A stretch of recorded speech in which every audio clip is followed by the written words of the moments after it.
Good morning all of you. पहा, आपण last लेक्चरला first chapter काय केलता तर एंड केलता. काय झालं तर फर्स्ट चॅप्टरमध्ये तर इंट्रोडक्शन टू ग्राफ हा चॅप्टर होता. पहा फर्स्ट, तर त्यामध्ये काय काय होतं, ग्राफची डेफिनेशन होती, काही बेसिक डेफिनेशन्स तुम्हाला राईट डाऊन करून दिल्या होत्या. पहा कोणत्या कोणत्या बेसिक डेफिनेशन्स होत्या तर isolated vertex, pendant vertex, degree of vertex, self loop, parallel edges यावरचे एक्झाम्पल पण तुम्हाला घेतलेले आहेत. पहा त्यानंतर डिग्री ऑफ व्हर्टेक्स कसा फाइंड आउट करायचं हे पण तुम्हाला माहीत असेल. त्यानंतर काय पाहिलं होतं आपण, डायरेक्टेड ग्राफ, अनडायरेक्टेड ग्राफ पाहिलं होतं. त्या अगोदर टाइप्स ऑफ ग्राफ्स पाहिले होते, प्रत्येक टाईपचे एक्झाम्पल तुम्हाला राईट डाऊन करून दिलते. पहा ड्रॉ करून दिलते. अनडायरेक्टेड, डायरेक्टेड ग्राफ पाहिला होता. त्यानंतर डायरेक्टेड ग्राफचे टाइप्स पाहिले होते आणि in degree, out degree of the vertex पाहिलं होतं. असे भरपूर पॉईंट्स आपण फर्स्ट चॅप्टरमध्ये घेतलेले आहेत. पहा हे जे पॉईंट्स आहेत ते मी जे MCQ टाईपला विचारले जातील त्या क्वेश्चनवरच घेतलेले आहेत. काही थेरम्स पण आहेत पहा फर्स्ट चॅप्टरमध्ये, तुम्हाला त्याचे प्रूफ्स पण आहेत, पण प्रूफ तुम्हाला काही MCQमध्ये विचारले जाणार नाहीत. त्यामुळे ज्या बेसिक डेफिनेशन्स आहेत, कन्सेप्ट आहेत, ते प्रत्येक कन्सेप्ट मी काय केलेले आहेत, क्लिअर केलेले आहेत. पहा आता आपण सेकंड चॅप्टरला चालू करत आहोत. तर तुमच्या सेकंड चॅप्टरचं नेम आहे पहा, कनेक्टेड पाथ और कनेक्टेड ग्राफ. तर काय कनेक्टेड ग्राफ, तर पहा डेफिनेशन ऑक. फर्स्ट डेफिनेशन दिलेली आहे तुम्हाला ऑकची. काय डेफिनेशन आहे ऑक?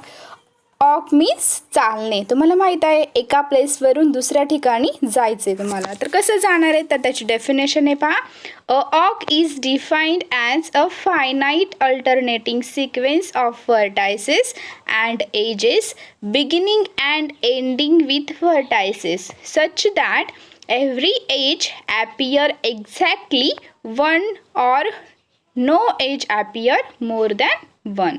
तर याचं मीनिंग काय होतं पहा, ऑक म्हणजे काय तर ही फायनाईट अल्टरनेटिंग सिक्वेन्स आहे. कशाची अल्टरनेटिंग सिक्वेन्स तर व्हर्टायसेस आणि एज याची काय आहे तर अल्टरनेटिंग सिक्वेन्स आहे. तुम्हाला माहिती आहे अल्टरनेटिंग सिक्वेन्स म्हणजे काय, एक व्हर्टेक्स एक एज, एक व्हर्टेक्स एक एज, अशी तुमची अल्टरनेटिंग सिक्वेन्स असणार आहे. पुढे काय दिले पहा, beginning and ending with vertices, ही त्याची कंडिशन आहे. काय कंडिशन आहे की त्याचं बिगिनिंग कशापासून होतं आणि एंडिंग कशापासून होतं तर व्हर्टायसेसपासून होतं. Such that every edge appear exactly one, म्हणजेच काय की प्रत्येक एज काय होणार आहे, एकाच वेळेस ॲपियर होणार आहे. तो तुमचा काय असणार आहे तर ऑक असणार आहे. व्यवस्थित डेफिनेशन समजून घ्या. खाली पहा आता मी एक्झाम्पल दिलेला आहे. काय एक्झाम्पल आहे तर डायग्रॅम दिली, पहा एक ग्राफ दिला आहे आणि यावरून तुम्हाला ऑक फाइंड आउट करायचं आहे. तर मेनी ऑक फाइंड आउट होतील, मी फक्त एकच तुम्हाला फाइंड आउट करून दिला आहे. पहा फर्स्ट नंबरला कोणता आहे तर ए पासून व्हर्टेक्स स्टार्ट होतं आहे, ए, E2, B, E3, C, E5, E6, D, E7, B. तर पहा हा ऑक ऑब्झर्व करा. प्रत्येक एज काय होतीये, एकाच वेळेस ॲपियर होतीये आणि स्टार्टिंग अँड एंडिंग काय होत आहे व्हर्टेक्सनी होत आहे. म्हणजे हे कशाचं एक्झाम्पल झालं तर ऑकचं एक्झाम्पल झालं आणि इथे व्हर्टेक्स आणि एजेसची काय तर अल्टरनेटिंग सिक्वेन्स आहे. पहा सेकंड नंबरचं एक्झाम्पल तुम्ही ऑब्झर्व करा. सेकंड नंबरमध्ये काय दिलं आहे, ऑक दिलेला आहे, पण तो ऑक आहे की नाही ऑब्झर्व करा. पहा स्टार्टिंग होतं आहे, एंडिंग होते व्हर्टेक्सनीच. काय BE3C, E5E, E6D, E7B, E3C, E4A. पण हा ऑक का नाही आहे तर पहा ऑब्झर्व करा, या ऑकमध्ये E3 ही एज काय होतीये तर रिपीट होतीये आणि आपल्याला काय सांगितलं आहे की एक एज काय होणार आहे एक्झॅक्टली वन टाईमच ॲपियर होणार आहे. तर यामध्ये E3 ही एज काय होतीये 2 टाइम्स ॲपियर होतीये, म्हणून हा काय नाही आहे तर ऑक नाही आहे. तर ऑकची डेफिनेशन तुम्हाला समजली असेल. काय आहे, ही एक अल्टरनेटिंग सिक्वेन्स असते, त्याचं स्टार्टिंग अँड एंडिंग कशाने होतं तर व्हर्टेक्सनी होतं आणि प्रत्येक एज काय होते एक्झॅक्टली वन टाईम ॲपियर होते. हे झालं ऑक आणि विथ त्याचं एक्झाम्पल. व्यवस्थित राईट डाऊन करून घ्या. पहा एक्झाम्पल व्यवस्थित समजून घ्या. एक्झामला तुम्हाला यावर क्वेश्चन येऊ शकतो. ऑकची डेफिनेशन तरी विचारू शकतात किंवा ऑक फाइंड आउट करायला दिलं जाऊ शकतं किंवा एखादं एक्झाम्पल दिलेलं असेल आणि तो ऑक आहे की नाही ते तुम्हाला चेक करायला लावू शकतात. ठीक आहे, आता आपण नेक्स्ट डेफिनेशन पाहूयात. पहा आता नेक्स्ट डेफिनेशन दिलेले आहेत closed arc and open arc. हे काय आहे तर ऑकचे टाईप्स आहेत. तर किती टाईप्स पडतात ऑकचे? 2 types. First is closed arc and second is open arc. तर वन बाय वन आपण डेफिनेशन पाहू. Closed arc means when a arc begin and end with the same vertex it is called as the closed arc. म्हणजे काय की असा awk ज्याचं starting and ending vertex काय असणार आहे? सेम असणार आहे, त्याला काय म्हणायचं आहे? Closed awk. सेकंड डेफिनेशन दिली आहे पहा ओपन ऑक. काय डेफिनेशन सांगते? when a arc begin with one vertex and end with other vertex it is called as open arc. म्हणजे काय की हा ओपन ऑकचा एक व्हर्टेक्सनी स्टार्टिंग होतं आणि अदर व्हर्टेक्सनी एंड होतं. या दोन्हींमध्ये डिफरन्स काय आहे पहा. क्लोज्ड ऑकमध्ये स्टार्टिंग एंडिंग व्हर्टेक्स सेम असतात आणि ओपन ऑकमध्ये काय असतं तर starting and ending vertex different असतात. पहा खाली एक्झाम्पल दिलं आहे, डायग्रॅम दिली आहे, ग्राफ. किती नंबर ऑफ व्हर्टायसेस आहेत तर 5 नंबर ऑफ व्हर्टायसेस दिलेले आहेत आणि 6 नंबर ऑफ एजेस दिलेले आहेत. एक्झाम्पल दिले पहा. फर्स्ट एक्झाम्पल क्लोज्ड ऑकचं दिलं आहे आणि सेकंड एक्झाम्पल ओपन ऑकचं दिलं आहे. तर वन बाय वन एक्झाम्पल पाहूया. First closed arc. तर काय एक्झाम्पल दिलं आहे पहा. ए E1 B E3 C E4 D E6 E E5 C E2 A. हे काय आहे? क्लोज्ड ऑक आहे. ऑक आहे म्हणजे काय की कोणतीही एज काय होणार नाही आहे? रिपीट होणार नाही आहे. प्रत्येक एज एक्झॅक्टली 1 टाईम ॲपियर होईल आणि स्टार्टिंग आणि एंडिंग व्हर्टेक्स काय आहेत ऑब्झर्व करा, याचे सेम आहेत. स्टार्टिंग व्हर्टेक्स ए आहे, एंडिंग व्हर्टेक्स पण ए आहे.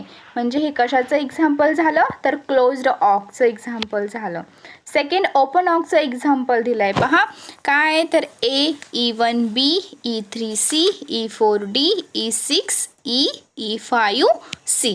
तर याचा पहा स्टार्टिंग आणि एंडिंग व्हर्टेक्स काय आहे तर डिफरंट आहे.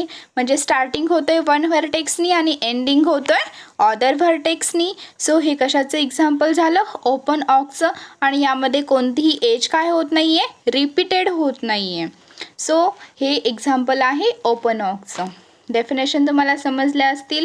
क्लोज्ड ऑक कशाला म्हणायचे, ओपन ऑक कशाला म्हणायचे आणि त्याचं गिव्हन एक्झाम्पल पण दिलेलं आहे पहा. अशा प्रकारचे तुम्ही अदर ऑक पण राईट डाऊन करू शकता. आणि यामध्ये असं काही नाही आहे की एकदाच व्हर्टेक्स आला पाहिजे. व्हर्टेक्स हा रिपीट झाला तरी चालेल. फक्त काय कंडिशन आहे? एज ही एक्झॅक्टली 1 टाईम ॲपियर झाली पाहिजे.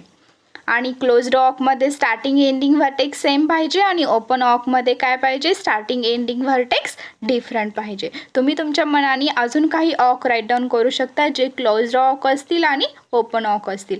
आणि यामध्ये अशी पण कंडिशन नाही आहे की सगळे व्हर्टेक्स आलेच पाहिजेत. तुम्ही काही व्हर्टेक्स ड्रॉप केले तरी चालतील, काही एजेस ड्रॉप केल्या तरी चालते. ठीक आहे, आता आपण नेक्स्ट डेफिनेशन पाहू. पहा तुमची नेक्स्ट डेफिनेशन आहे पाथ. काय डेफिनेशन सांगते? an open arc in which no vertex appear more than once is called a path. म्हणजेच काय? हा एक ओपन ऑक आहे. ओपन ऑकची डेफिनेशन तुम्हाला माहीत आहे. काय डेफिनेशन आहे ओपन ऑकची? की स्टार्टिंग एंडिंग व्हर्टेक्स काय असतो? डिफरंट असतो आणि एक एज एकदाच एक्झिस्ट होते. In which no vertex appear more than one. अजून एक कंडिशन त्यामध्ये कोणती आहे की प्रत्येक व्हर्टेक्स काय होणार आहे? एकदाच एक्झिस्ट होणार आहे. That is the no vertex appear more than once. एकापेक्षा जास्त व्हर्टेक्स यामध्ये ॲपियर होणार नाही आहेत. पहा आता खाली एक्झाम्पल दिलं आहे. काय काय एक्झाम्पल आहे तर एक्झाम्पलमध्ये लूप पण दिलेला आहे जे ए ह्या व्हर्टेक्सवर आहे. टोटल नंबर ऑफ व्हर्टेक्स किती आहेत तर 5 नंबर ऑफ व्हर्टेक्स आहेत. एजला काय नाव दिलं आहे तर 1 2 3 4 5 6 7 8 हे एजेसचे काय आहेत तर नावं आहेत. आणि नंबर ऑफ व्हर्टेक्सचे नेम काय आहेत? A B C D E. तर एक्झाम्पल दिलं आहे पहा. यामध्ये एक पाथ दिलाय. कोणता पाथ दिलाय? तर A to 2, 2 to B, B to 5, 5 to D, D to 8, 8 to E. हा एक पाथ आहे. हा पाथ का आहे? तर का हा एक ओपन ऑक आहे. यामध्ये एक व्हर्टेक्स एकदाच एक्झिस्ट होतो, एक एज एकदाच एक्झिस्ट होते आणि स्टार्टिंग अँड एंडिंग व्हर्टेक्स काय आहे? डिफरंट आहे. या 3 कंडिशन जेव्हा एखाद्या ऑकमध्ये सॅटिस्फाईड होतात तेव्हा तो काय असणार आहे? तर पाथ असणार आहे. ठीक आहे, डेफिनेशन तुम्हाला क्लिअर झाली असेल आणि पाथ पण क्लिअर झालं असेल. काय आहे डेफिनेशन?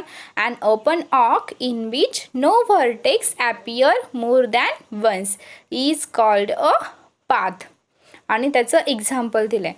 पहा खाली क्वेश्चन दिला आहे, check whether the following are walk or path or both by using about diagram.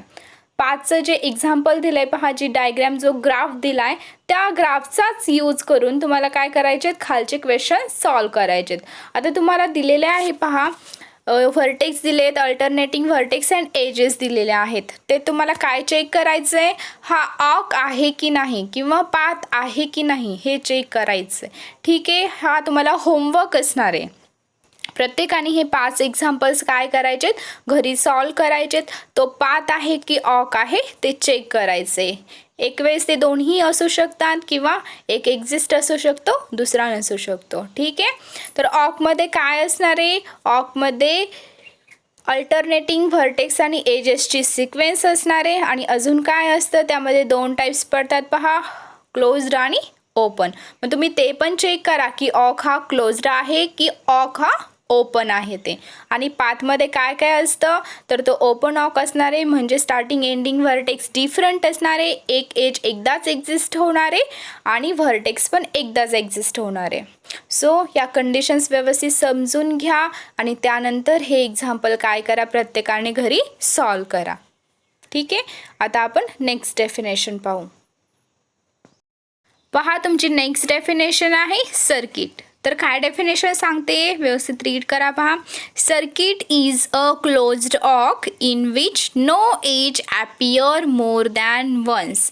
म्हणजे तुमचा कोणताही एक ऑक तुम्ही कन्सिडर केला तर त्यामध्ये काय असणार आहे? तो क्लोज्ड ऑक असणार आहे. म्हणजेच काय?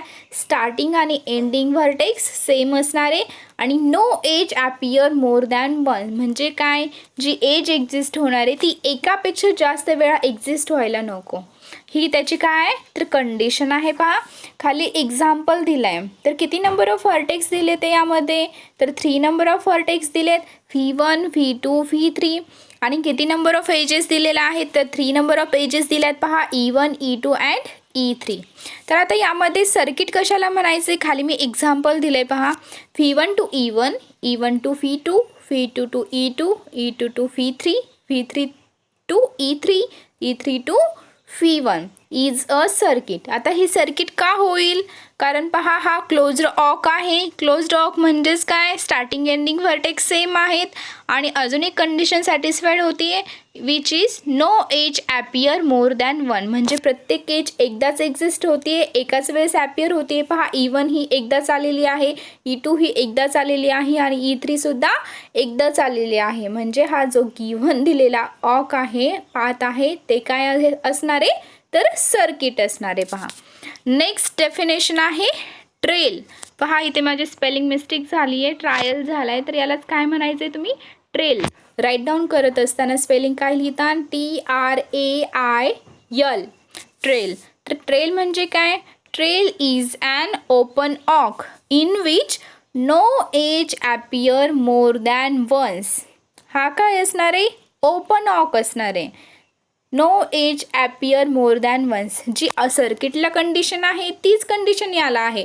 फक्त सर्किटमध्ये काय असणार आहे? क्लोज्ड ऑक असणार आहे आणि ट्रेलमध्ये काय असणार आहे? तर ओपन ऑक असणार आहे. ओपन ऑक म्हणजेच काय? की तुमचं स्टार्टिंग आणि एंडिंग व्हर्टेक्स काय असणार आहे? डिफरंट असणार आहे. खाली एक्झाम्पल दिलं आहे पहा. तर किती नंबर ऑफ व्हर्टेक्स आहेत? तर 4 नंबर ऑफ व्हर्टेक्स दिलेत, V1, V2, V3, V4. आणि किती नंबर ऑफ एजेस आहेत पहा? E1, E2, E4, E5 ह्या नंबर ऑफ एजेस दिलेल्या आहेत पहा तुम्हाला. तर आता तुम्हाला काय करायचं आहे, याचा ट्रेल राईट डाऊन करायचं आहे. तर ट्रेल काय येईल, खाली एक्झाम्पल दिलं आहे मी, पहा. F1 to E1, E1 to F2, F2 to E5, E5 to F4, F4 to E4, E4 to F3, F3 to E2, E2 to F2 is a trail. हा ट्रेल का होईल, कारण हा ओपन ऑक आहे आणि एक एज एकदाच exist होती आहे. पहा, V1नी स्टार्ट होतोय हा ट्रेल आणि V2वर एंड होतोय. म्हणजे काय की एक एज एकदाच एक्झिस्ट होती आहे आणि स्टार्टिंग आणि एंडिंग व्हर्टेक्स काय आहे तर डिफरंट आहे, म्हणून हा काय झाला तर ट्रेल झाला. पहा, प्रत्येक डेफिनेशन व्यवस्थित स्टडी करा. प्रत्येक डेफिनेशनमध्ये वेगवेगळा मीनिंग आहे, वेगवेगळे एक्झाम्पल्स आहेत.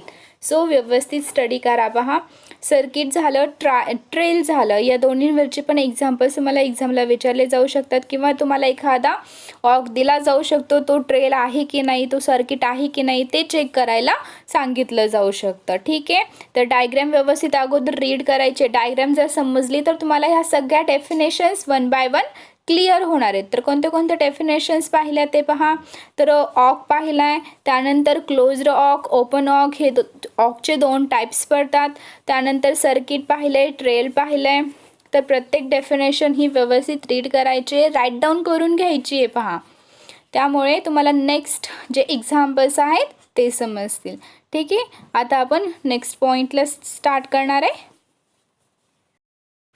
पहा, नेक्स्ट नोट दिलेले आहे तुम्हाला. तर काय नोट सांगते, every path is a arc, म्हणजे प्रत्येक पाथ काय असणार आहे, ऑक असणार आहे. But its converse may or may not be true. Converse काय, जर एखादा पाथ ऑक असेल, फर्स्ट काय दिलेलं आहे, every path is a arc, ह्याचा कॉन्व्हर्स काय होईल, every arc is a path. हे ट्रू असेल किंवा ट्रू नसेल पण, म्हणजे प्रत्येक ऑक हा पाथ असेल पण किंवा नसेल पण. ठीक आहे, ही नोट आहे, व्यवस्थित लक्ष द्यायचं आहे आणि राईट डाऊन करून घ्यायचे. नेक्स्ट डेफिनेशन आहे पहा, कनेक्टेड ग्राफ. तर काय कनेक्टेड ग्राफची डेफिनेशन, पहा डेफिनेशन व्यवस्थित रीड करा. A graph G of phi, G हा ग्राफ आहे, फी म्हणजे त्यामधले नंबर ऑफ व्हर्टायसेस असतील आणि ई म्हणजे त्यामधले नंबर ऑफ एजेस असतील.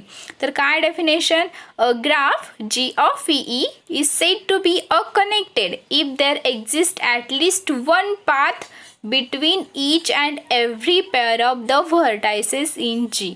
म्हणजेच काय की ॲटलिस्ट वन पाथ एक्झिस्ट होणार आहे, each and every pair of the vertices, म्हणजे त्या ग्राफमधल्या प्रत्येक पेअर ऑफ व्हर्टायसेसमध्ये ॲटलिस्ट एक पाथ तरी एक्झिस्ट होईल, तेव्हा तो ग्राफ काय असणार आहे, कनेक्टेड ग्राफ असणार आहे. अदरवाईज तो ग्राफ काय होईल तर डिस्कनेक्टेड ग्राफ होईल. पहा, खाली एक्झाम्पल दिलं आहे मी.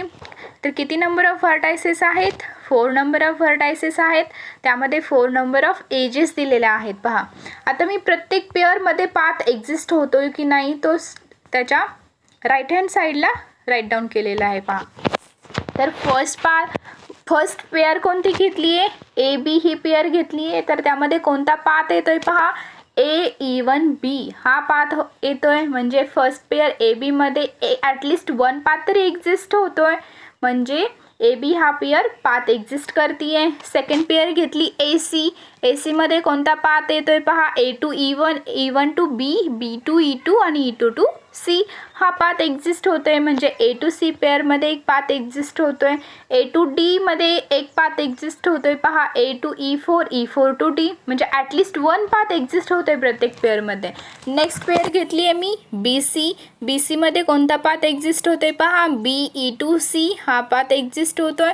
नेक्स्ट B2 D ही जर पेअर घेतली तर कोणता पाथ एक्झिस्ट होतोय, B2 E2, E2 to C, C2 E3 and E3 to D हा पाथ एक्झिस्ट होतोय.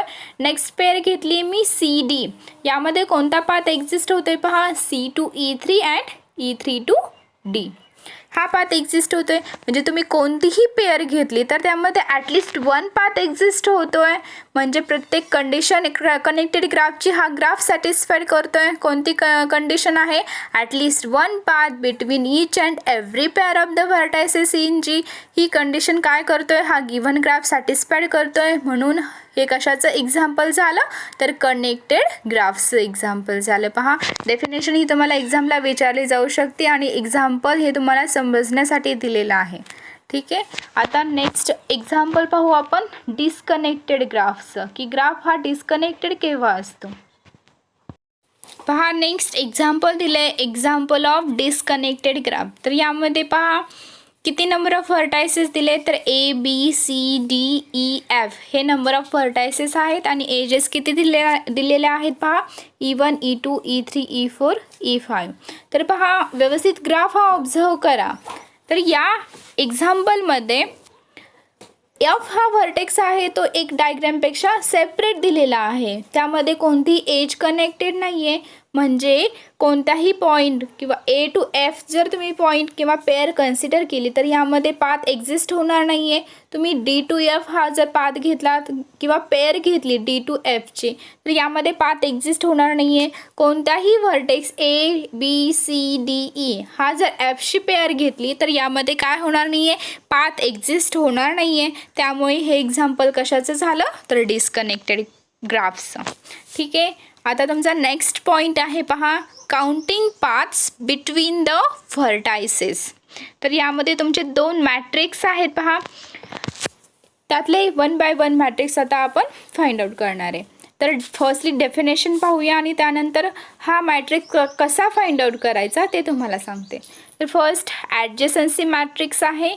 तर ॲडजेसन्सी मॅट्रिक्स म्हणजेच काय, adjacency matrix is denoted by capital A. हा कशाने डिनोट करणार आहे तुम्ही, तर कॅपिटल A नी डिनोट करणार आहे.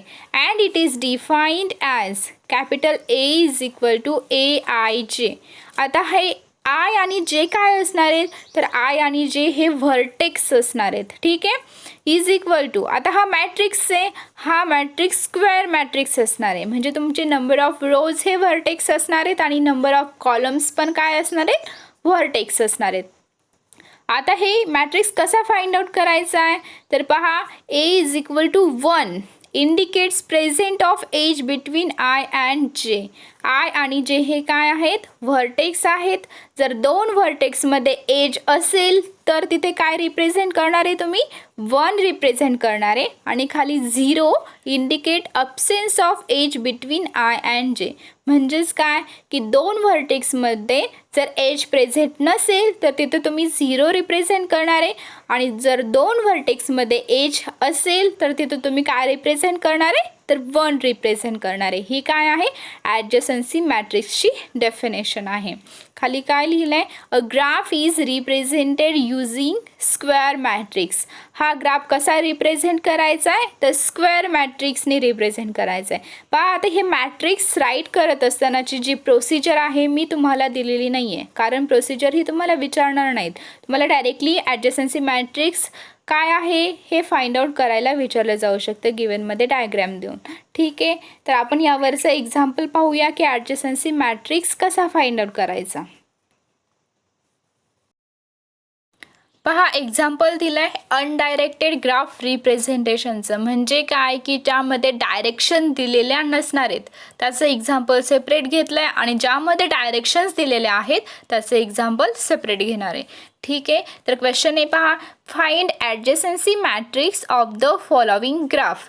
ग्राफ दिलेला आहे आणि या ग्राफचा तुम्हाला ॲडजेसन्सी मॅट्रिक्स फाइंड आउट करायचा आहे. ठीक आहे. तर कसं फाइंड आउट करणार आहे ॲडजेसन्सी मॅट्रिक्स, तर पहा आता यामध्ये प्रोसिजर दिलेली नाही आहे, मी तुम्हाला प्रोसिजर सांगते, व्यवस्थित लक्ष द्यायचं आहे. ठीक आहे. तर किती नंबर ऑफ व्हर्टायसेस आहेत ते अगोदर डायग्राममध्ये ऑब्झर्व करा. तर किती नंबर ऑफ व्हर्टायसेस आहेत, 5 नंबर ऑफ व्हर्टायसेस आहेत. ABCD अँड E हे 5 व्हर्टायसेस दिलेले आहेत.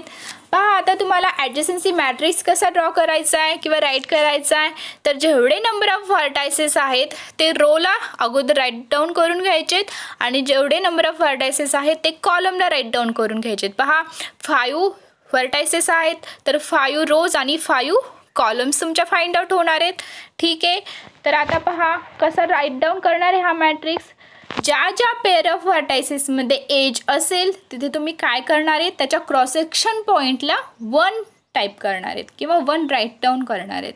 आणि ज्या 2 पेअरमध्ये एज नसेल तिथे तुम्ही 0 राईट डाऊन करणार आहेत. ठीक आहे. आता ग्राफ ऑब्झर्व करा. पहा फर्स्टली काय करायचे, ABCDE रोसाठी राईट डाऊन करून घ्यायचे आणि कॉलमसाठी राईट डाऊन करून घ्यायचे. आता पहा, जो मॅट्रिक्स मी फिल केला आहे 0 1 1 काय लिहिलेला आहे तो कसा फिल केला आहे तर व्यवस्थित लक्ष द्या. पहा, फर्स्ट रो कन्सिडर करायचं आणि फर्स्ट कॉलम कन्सिडर करायचे. फर्स्ट रो ए आहे, फर्स्ट कॉलम ए आहे. त्याचा जो क्रॉस सेक्शन पॉईंट आहे तो काय लिहिला आहे मी 0 लिहिला आहे. का? कारण ए टू ए मध्ये एकही एज एक्झिस्ट नाही आहे, म्हणजे कोणताही सेल्फ लूप नाही आहे एवर. त्यामुळे ए टू एचा क्रॉस सेक्शन पॉईंट काय येईल 0 येईल. सेकंड क्रॉस सेक्शन कोणता येईल? First row A and second column B. त्याचा जो क्रॉस सेक्शन पॉईंट आहे तो 1 आहे. पहा, का 1 लिहिला आहे? कारण ए टू बी मध्ये काय आहे, एक एज एक्झिस्ट होतीये, म्हणून ए टू बी काय लिहिलाय 1 लिहिलाय. नेक्स्ट काय आहे पहा, फर्स्ट ए रो कन्सिडर केला आहे आणि थर्ड कॉलम सी कन्सिडर केला आहे. ए टू सीचा क्रॉस सेक्शन पॉईंट 1 लिहिला आहे. का? कारण ए टू सीमध्ये काय होतीये, एक एज एक्झिस्ट होती. असं सिमिलरली तुम्हाला काय करायचं आहे, तर पूर्ण मॅट्रिक्स राईट करायचं आहे. समजलंय का? काय करायचं आहे, ए टू बीमध्ये एज आहे, फर्स्टली रो कन्सिडर करायचे, नंतर कॉलम कन्सिडर करायचं, त्याचा क्रॉस सेक्शन पॉईंट तुम्हाला लिहायचा आहे. पहा, ए टू बीची जर पेअर घेतली तर फर्स्टली ए रो बी कॉलम याचा जो क्रॉस सेक्शन पॉईंट आहे 1 येईल, कारण ए टू बीमध्ये पेअर एक्झिस्ट होते. ए टू सीमध्ये पेअर एक्झिस्ट होते, त्याचा क्रॉस सेक्शन पॉईंट 1 येईल. पहा, first A row C column त्याचा क्रॉस सेक्शन पॉईंट काय येईल 1 येईल. ए रो डी कॉलम असेल तर त्याचा क्रॉस सेक्शन पॉईंट काय येईल तर 0 येणार. पहा, असं 1 बाय 1 काय करायचं आहे तुम्हाला की क्रॉस सेक्शन पॉईंट्स त्याचे फाइंड आउट करायचे आणि हा तुमचा काय होणार आहे तर ॲडजेसन्सी मॅट्रिक्स होणार आहे. पहा, व्यवस्थित राईट डाऊन करून घ्या ॲडजेसन्सी मॅट्रिक्स. तुम्हाला जर काही कन्फ्युजन असेल तर मला पर्सनलला मेसेज करून विचारा की तुम्हाला कोणती गोष्ट समजली नाही आहे, ॲडजेसन्सी मॅट्रिक्स कसा फाइंड आउट करायचा हे समजलं नाही आहे, किंवा अदर काही एक्झाम्पल्स असतील ते समजलं नाही आहे, तर ते तुम्ही काय करा, व्यवस्थित स्टडी करा आणि नंतर विचारा. डेफिनेशनवरून तुम्हाला हा ग्राफ व्यवस्थित क्लिअर होईल. ठीक आहे, आता आपण डायरेक्टेड ग्राफ रिप्रेझेंटेशनचं काय करूया, एक्झाम्पल फाइंड आउट करूया. ठीक आहे, पहा, एक्झाम्पल आहे, example of directed graph representation. Question काय, find the adjacency matrix of the following graph. गिवनमध्ये तुम्हाला ग्राफ दिलेला आहे आणि याचं काय करायचं आहे तुम्हाला तर ॲडजेसन्सी मॅट्रिक्स फाइंड आउट करायचं आहे. तुम्हाला काय सांगितलं आहे अगोदर, नंबर ऑफ व्हर्टायसेस ऑब्झर्व करायचे, ते रो आणि कॉलमला फर्स्टली राईट डाऊन करून घ्यायचे. तर किती नंबर ऑफ व्हर्टायसेस आहेत तर 5 नंबर ऑफ व्हर्टायसेस आहेत, म्हणजे 5 रोज येतील तुमच्या आणि 5 कॉलम्स येतील. पहा, आता इथे डायरेक्शन दिलेली आहे, तर डायरेक्शन व्यवस्थित ऑब्झर्व करा आणि त्यानंतरच तुम्हाला काय करायचं आहे तर मॅट्रिक्स राईट डाऊन करायचं आहे. ज्या डायरेक्शन, आता सपोज तुमची फर्स्ट डायरेक्शन आहे पहा A to B, first A row आहे आणि बी कॉलम आहे. ए टू बीचा क्रॉस सेक्शन पॉईंट 1 येईल. का? कारण ए टू बीकडे ॲरो जात आहे. सेकंड काय आहे A to C, A to सीचा क्रॉस सेक्शन पॉईंट काय येईल तर 1 येईल, कारण ए कडून सी कडे डायरेक्शन जात आहे. ए टू डी, ए कडून डी कडे डायरेक्शन जातीये का तर नाही जाते, सो त्याचा क्रॉस सेक्शन पॉईंट 0 येईल. ए रो आहे, डी कॉलम आहे. व्यवस्थित लक्ष द्या. पहा, मी 1 बाय 1 सांगते. फर्स्ट ए तुम्ही कन्सिडर करणार आहे first row first column. Second A B consider करणार आहे फर्स्ट रो सेकंड कॉलम, त्याचा क्रॉस सेक्शन पॉईंट. थर्ड नंबरला काय करणार आहे फर्स्ट रो थर्ड कॉलम, त्याचा क्रॉस सेक्शन पॉईंट काय लिहिला आहे तर 1 लिहिला आहे, कारण ए टू सी कडे एज जाती आहे. सेकंड नेक्स्ट काय आहे ए टू डी, म्हणजेच काय फर्स्ट रो फोर्थ कॉलम. ए कडून डी कडे एज जाते का नाही, डी कडून ए कडे जाते, म्हणून काय ए टू डीचा क्रॉस सेक्शन काय होईल 0 होईल. नेक्स्ट ए टू ई, ए कडून ई कडे एकही एज जात नाही आहे, त्यामुळे त्याचा क्रॉस सेक्शन पॉईंट 0 होईल. Next second row first column, त्याचा क्रॉस सेक्शन काय होईल 0 होईल. का? कारण बी कडून ए कडे एकही एज जात नाही आहे. Next second row second column B to B, B कडून बी कडे येणारी एकही एज नाही आहे, त्यामुळे त्याचा क्रॉस सेक्शन पॉईंट 0 होईल. Next second row third column B to C, B कडून सी कडे एज जाते का तर नाही जात, त्यामुळे त्याचा क्रॉस सेक्शन पॉईंट 0 होईल. नेक्स्ट बी टू डी, बी कडून डी कडे एज जातीये, सो त्याचा क्रॉस सेक्शन पॉईंट काय येईल 1 येईल. Next second row fifth column B to E, बीकडून ईकडे एज जाते, सो त्याचा क्रॉस सेक्शन पॉईंट काय येईल 1 येईल. सिमिलरली अदर जे क्रॉस सेक्शन पॉईंट्स आहेत ते तुम्हाला काय करायचे आहेत, राईट डाऊन करायचे आहेत 1 बाय 1. तर एक्झाम्पल तुम्हाला व्यवस्थित समजलं असेलच. काय करायचं आहे फक्त आता डायरेक्टेड एजेसमध्ये काय, जे डायरेक्शन्स प्रेझेंट असतील तिथे तुम्हाला 1 राईट डाऊन करायचं आणि डायरेक्शन प्रेझेंट नसतील तिथे तुम्हाला 0 राईट डाऊन करायचं आहे. आणि अनडायरेक्टेड ग्राफमध्ये काय, ज्या पेअर ऑफ व्हर्टायसेसमध्ये एजेस एक्झिस्ट असतील तिथे तुम्हाला 1 राईट डाऊन करायचं आहे आणि जिथे एजेस प्रेझेंट नसतील तिथं काय करायचं आहे, 0 करायचं आहे. फक्त एवढं लक्षात ठेवायचं की अगोदर तुम्हाला रो कन्सिडर करायचं आहे, नंतर कॉलम कन्सिडर करायचं आहे आणि नंतर त्याच्या क्रॉस सेक्शन पॉईंटला तुम्हाला 1 किंवा 0 राईट डाऊन करायचं आहे. ठीक आहे, तर एक्झाम्पल तुम्हाला समजले असतील. जर समजलं नसेल तर यूट्यूबला सर्च करा आणि एक एक एक्झाम्पल व्यवस्थित पहा तुम्हाला प्रत्येक एक्झाम्पल व्यवस्थित समजेल. ठीक आहे, आता तुमचं प्रॅक्टिकलचं तुम्हाला काहीतरी सांगायचं आहे. तर प्रॅक्टिकल कसं होणार आहे आपलं, तर तुमचे 2 पार्ट्स आहेत पहा, डिस्क्रिप्टिव्ह स्टॅटिस्टिक आणि मॅथमॅटिकल स्टॅटिस्टिक. तर प्रॅक्टिकल एक्झाममध्ये तुम्हाला 2 जे सॉल्व करणारे क्वेश्चन्स आहेत, म्हणजे जे कॅल्सीवर सॉल्व होणारे क्वेश्चन्स आहेत ते प्रत्येकाला 2 एक्झाम्पल दिले जातील. ते 2 एक्झाम्पल तुम्ही काय करायचे, सॉल्व करायचेत आणि मला ॲन्सर सांगायचे. ठीक आहे, त्यानंतर तुमची ओरल पण होईल. ओरल ही 10 मार्क्सची असेल. त्यामध्ये तुम्हाला ओरलमध्ये जे डिस्क्रिप्टिव्ह स्टॅटिस्टिक किंवा मॅथमॅटिकल स्टॅटिस्टिक यामधले कोणतेही क्वेश्चन मी तुम्हाला विचारणार आहे. ठीक आहे, तर व्यवस्थित स्टडी करायचं आहे पहा ओरलचा आणि मी जे क्वेश्चन आहे ते व्यवस्थित घरी कॅल्सीवर सॉल्व करायचेत आणि मला ॲन्सर सांगायचे आहेत. ठीक आहे, आणि प्रॅक्टिकल झाल्यानंतर ते मला पर्सनलला त्याचे जे पिक आहेत ते तुम्ही मला सेंड करायचेत. ठीक आहे, जे तुम्ही क्वेश्चन सॉल्व केलेले ते त्यावर तुम्हाला मार्क्स दिले जातील. तर हे झालं प्रॅक्टिकल एक्झामविषयी. आणि लेक्चर्स व्यवस्थित ऐका पहा, कारण ऐकल्याशिवाय तुम्हाला प्रत्येक पॉईंट हा क्लिअर होणार नाही आहे. सो नुसतं राईट डाऊन करून घेऊ नका, प्रत्येक लेक्चर हे व्यवस्थित समजून घ्या आणि नंतर राईट डाऊन करा. कारण मी ते प्रत्यक्षात व्हिडिओमध्ये नाही आहे, मी फक्त काय केलं आहे, नोट्स काढल्या ते आणि माझा आवाज रेकॉर्ड केला आहे. तुम्हाला कितपत समजते हे माहीत नाही, पण तुम्ही व्यवस्थित स्टडी केला तर ग्राफ थेअरी हा खूप सोपा सब्जेक्ट आहे पहा, तुम्हाला इझिली अंडरस्टँड होईल. यामध्ये ओन्ली डेफिनेशन्स इम्पॉर्टंट आहेत. जर तुम्हाला प्रत्येक डेफिनेशन क्लिअर झाली तर तुम्हाला ग्राफ हा व्यवस्थित समजेल. ठीक आहे, तर प्रॅक्टिकलचा व्यवस्थित स्टडी करा आणि एक्झाम्पल्स व्यवस्थित सॉल्व करा पहा. ठीक आहे, आजच्या लेक्चरला एवढंच पाहणार आहे आपण. नेक्स्ट लेक्चरला नेक्स्ट पॉईंट कन्सिडर करूया. थँक्यू.